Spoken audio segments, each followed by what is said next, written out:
Assalamualaikum warahmatullahi wabarakatuh. Para pemirsa program Umat Bertanya, Ustadz Yun Menjawab.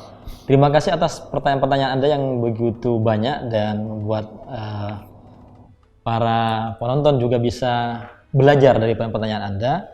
Dan sekarang kita akan masuk pada sebuah pertanyaan tentang adopsi anak. Ini Ustadz, pertanyaan dari Bunda Iva di Yogyakarta.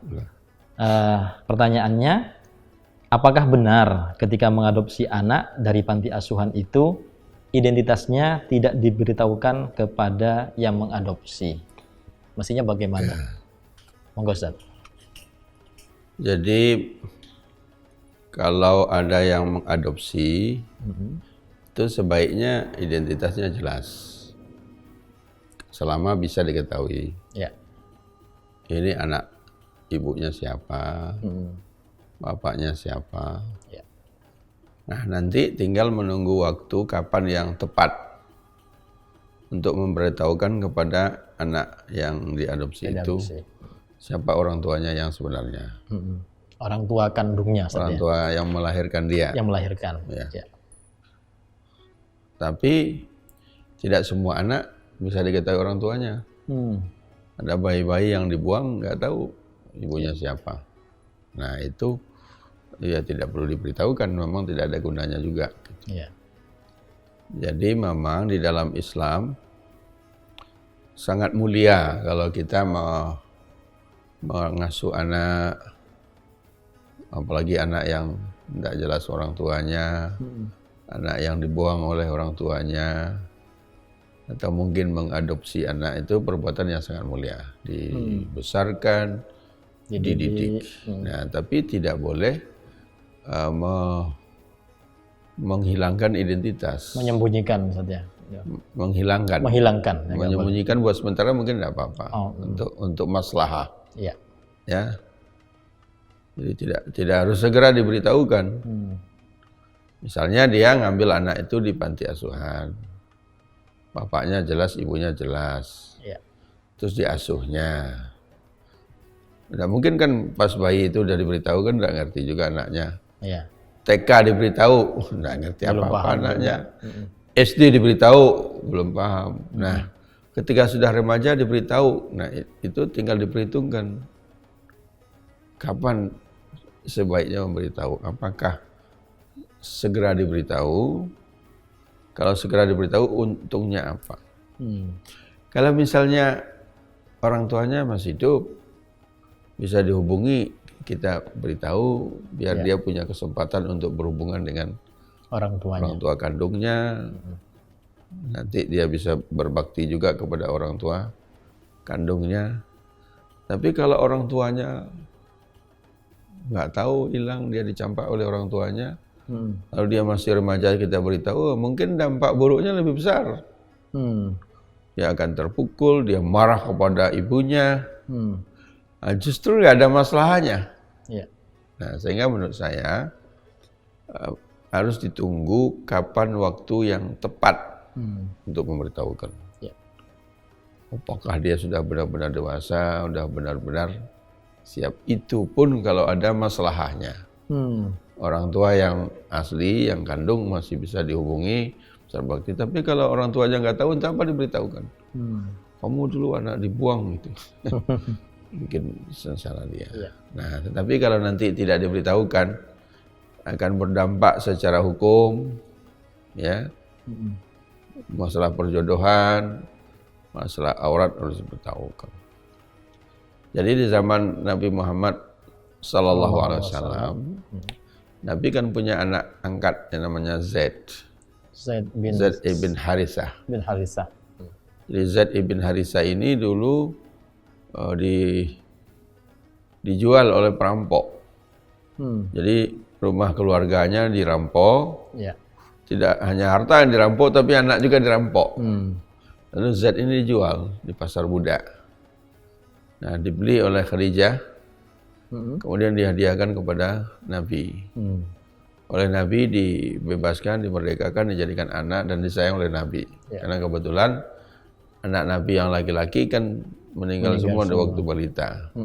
Nah, jadi Nabi tumpahkan kasih sayangnya kepada Zaid sehingga disebut Z ibnu Muhammad. Walaupun bukan anak kandungnya. Bukan anak kandungnya, tapi Nabi kemudian dapat teguran. Tidak boleh, ya. Lalu Allah menyatakan dalam surat Al-Ahzab itu ayat 4, "Wa ma ja'ala ad'iyaakum abna'akum." Allah tidak menjadikan orang-orang yang kamu klaim, kamu akui sebagai anakmu adalah anakmu. Itu ad'iyaakum yang kamu klaim saja. Zalikum qaulukum bi afwahikum. Itu kan ucapan dari mulutmu saja. Wallahu yaqulul haq. Allah menyatakan yang benar, wa huwa yahdis sabil. Allah menunjukkan jalan. Jadi harusnya bagaimana? Ud'uhum li abaihim. Panggillah dengan nama bapaknya. Sehingga semenjak itu digantilah kembali nama Z, bukan Z bin Muhammad lagi, tapi kembali Z ibnul Harisah. Berarti waktu itu Nabi tahu Ustaz ya siapa bapaknya Z ini, bapak kandungnya. Yang jelas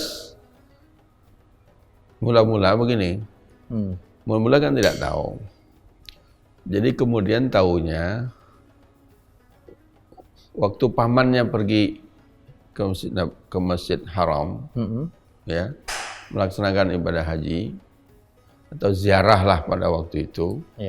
Karena haji yang disyariatkan oleh Nabi kan belum ada, tapi haji yang sejak Nabi Ibrahim kan masih terus dikerjakan walaupun dengan perubahan-perubahan. Jadi pamannya ini kok melihat ada Z yang selama ini dicari-cari nggak ketemu.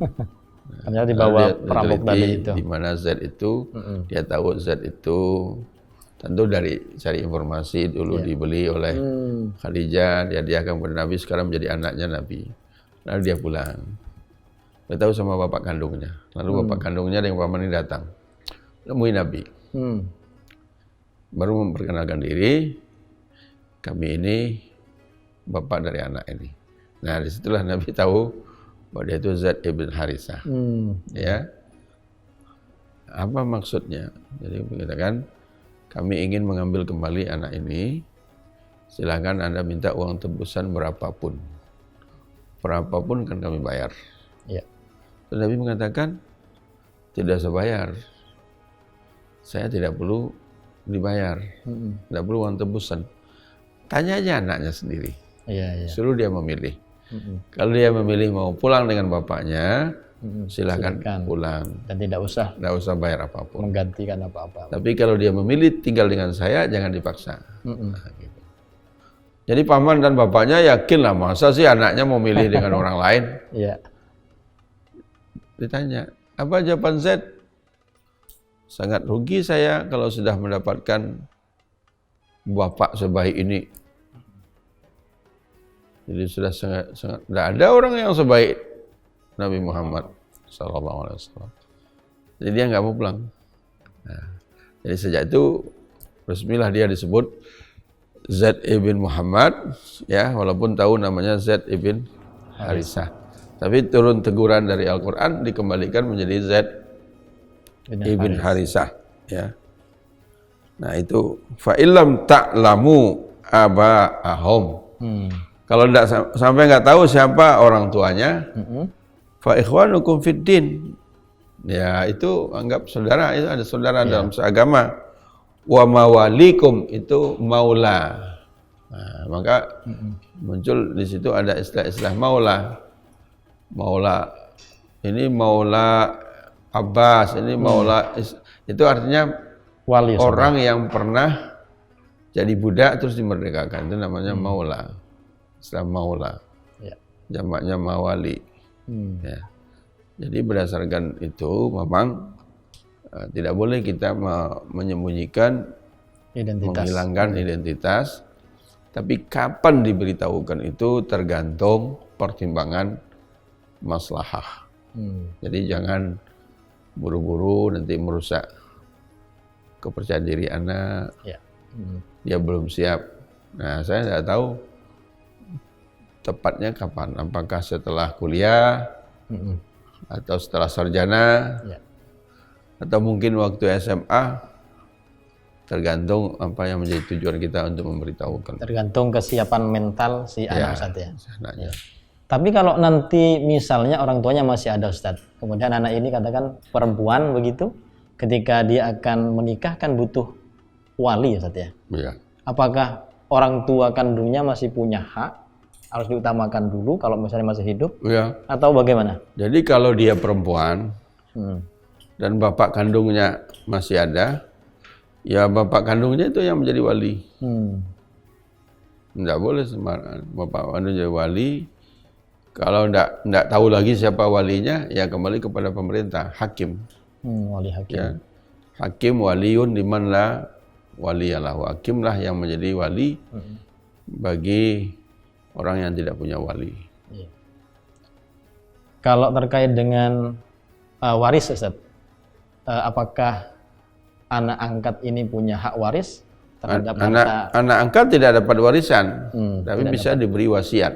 Wasiat. Ya. Ada batasannya nggak Ustaz? Berapa? Wasiat itu maksimal sepertiga.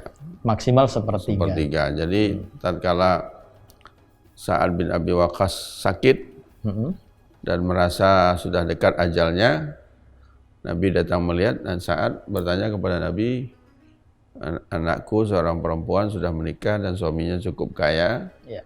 Mungkin dia tidak perlu lagi warisan dariku. Bagaimana kalau semuanya aku berikan saja, kalau aku meninggal, semua aku berikan untuk dakwah.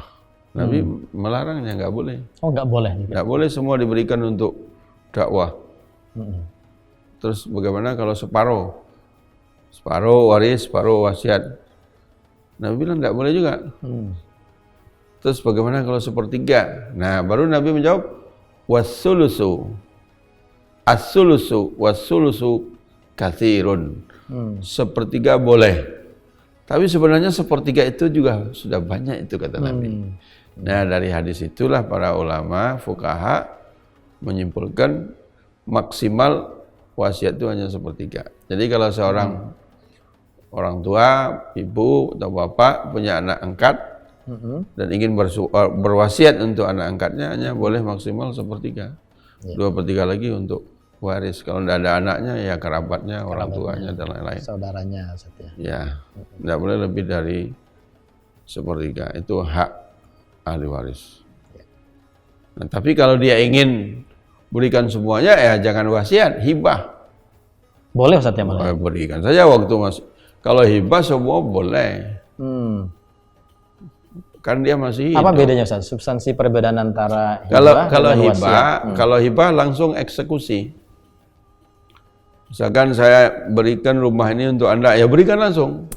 Oh, boleh Ustaz ya. Itu namanya hibah. Termasuk kepada anak angkat tadi itu. Kepada siapa saja boleh Kepada hibah. boleh, ya. Kepada anak kandung juga boleh hibah. Asal adil. Jadi kalau anaknya 5, yang 1 kasih rumah, yang 4 enggak, nah itu namanya tidak adil. Tidak adil. Tapi kalau dia bilang begini, kalau saya meninggal, ini rumah untukmu, ini toko untukmu. Itu bukan hibah, itu wasiat. Wasiat. Oh, di situ bedanya ya. Dan kalau dia wasiat untuk anak-anak, tidak boleh. Karena la wasiyata liwarisin. Tidak ada wasiat untuk ahli waris. Jadi orang tua bilang, kalau bapak meninggal, kamu dapat rumah ini, kamu dapat toko ini, kamu dapat toko ini, nggak bisa. Itu wasiat. Kalau ahli waris nggak boleh diberi wasiat. Nah, cuma dia bisa mengusulkan. Jadi orang tua bilang, kalau bapak meninggal, bapak ingin bagi ini, kalian setuju apa enggak? Kalau setuju ya kesepakatan, kalau tidak setuju nggak dilaksanakan.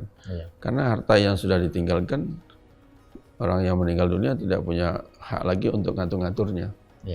Itu sudah diserahkan kepada Allah, pemilik harta yang sebenarnya oleh Allah sudah dibagi dengan hukum warisan.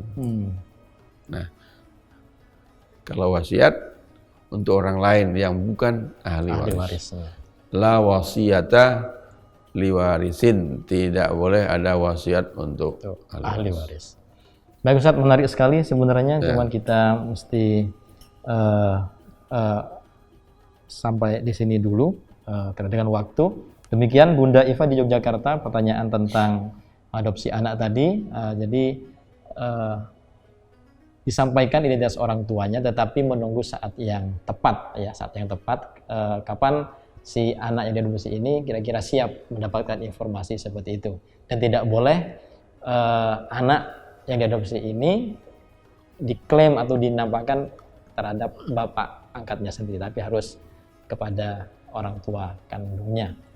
Demikian para pemirsa, mudah-mudahan bisa difahami dengan baik dan bisa kita terapkan hukum sehari-hari. Kalau ada pertanyaan untuk program Umat Bertanya Ustadz menjawab, silakan ketik nama, kemudian alamat atau kota Anda, kemudian pertanyaannya. Sampai bertemu pada episode berikutnya. Assalamualaikum warahmatullahi wabarakatuh.